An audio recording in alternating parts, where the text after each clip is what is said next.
People are programmed to believe that to think positive is where it's at. You say you don't think positive, you just don't think negative. I would love to hear you talk about the difference between positive thinking and no mind. Okay. Right, okay, let me explain the first bit of that a little bit more. I'm an advocate against people trying to think positively.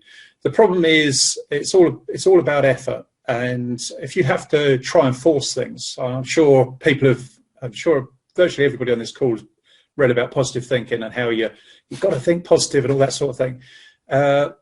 Well, yes, but not the way they teach it. You don't have to think positive. You basically, that's the worst thing you can do, is trying to think positive, because what will happen is you're putting effort into it, and the least effort is what you want in virtually everything. So if you put effort into positive thinking, what will end up happening is you'll end up being beaten up at some point because something will go wrong in your day, and you'll be like, oh, I've tried so hard to think positively and now this has happened. And I'm sure people who've tried positive thinking have experienced just that sort of thing. Well, I don't think positively. I don't go out of my way to think positively. But what I do go out of my way to do is to not allow myself to think negatively. And that's effectively what I do all the time. All I do is look at a thought that comes up, and if it doesn't benefit me, then it must be harming me, because nothing stands still, as I've covered many times before. No thought stands still, nothing, whichever a thought either takes you towards what you're looking for, or it takes you away from it. Therefore, if nothing stands still, it must be either helping or hurting. Well, if a negative thought comes up, I just look at it and allow it to dissolve, as many of the techniques I've taught in the articles on the site and things like that. I won't go too much into that side of things right here. But basically, you're looking to not think negatively, because there's no benefit to it. And once you've recognised there is no benefit to it, because you can look at it, if it's something that could be negative, you look at it and look for the objectivity in it. Is there something useful here? Is there something useful in this negative thought? Oh, I'm standing next to a cliff. Let's not think negatively about falling off the edge. Well, no, let's think about this carefully. Am I going to fall off the edge? Right? That sort of thing's fine. Yeah, that's not thinking negatively. That's thinking objectively. So nothing wrong with thinking objectively, but it's when it trips over into negative thinking that is the problem. What I do is I just don't think negatively, which of course means that everything left in my head is automatically positive. Now, is this 100% of the time? No, not at all, because this is a continual process of evaluation. You're not doing this. It's not like I go, right, that's it, I'm never thinking negatively again. Well, good luck with that one, because you're going to need luck, because you've got no other chance of it happening, because life gets in the way. Life comes on, you get the tsunami thought comes in, something horrible happens to one of your kids, or anything, any number of things can come in to mess up that balance of thought. But the secret is to just evaluate the negative thoughts as they come in. Don't get emotionally attached to them. So all I do is I look at it and I go, well, oh, this has come in. Oh, this person doesn't like me, or somebody's put a comment that's really negative on one of the blogs or something like that.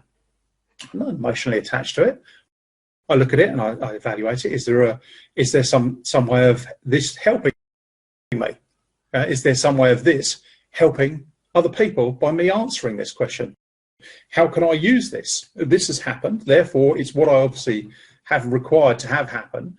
Maybe it's just to keep me in balance, because otherwise, you can get too carried away. But your negative thoughts are, so I've covered the negative thought. Now I'll relate it to no mind. No mind I describe no mind, the practice of attempting to do it is a transition technique.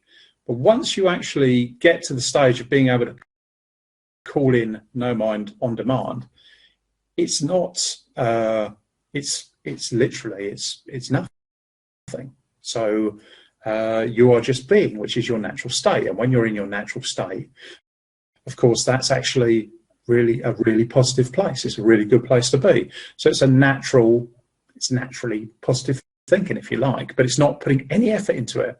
And this is so much the crucial point. You don't put any effort into it at all, because the moment you try and put effort into it, and you see the word try come up, then the moment you put effort into it in that way, you're going against the natural order of things. So once you go against the natural order of things, sooner or later you're gonna get caught. You might be able to keep going for weeks or months even, but all of a sudden something will come along and it'll just smack you in the mouth, and you won't be able to handle it. And that's the way things are going to happen. So the answer isn't to be a full-time working on positive thinking. The answer is to be able to handle any situation. And the way you handle every situation is to be able to evaluate your thoughts, and as a thought comes in, recognize it's got no value to you, and literally look at it. And as you look at it, you just stare at it and go, well, how are you trying to help me then? Is there anything? Have you got anything for me? Are you going to give me anything? No, you can't give me anything. Well, you don't even ask them to leave. The thoughts just dissolve. My students will tell you this because I don't really do any effort in getting rid of thoughts. I just look at them, and it's the noticing what's going on and observing it gives you all the power.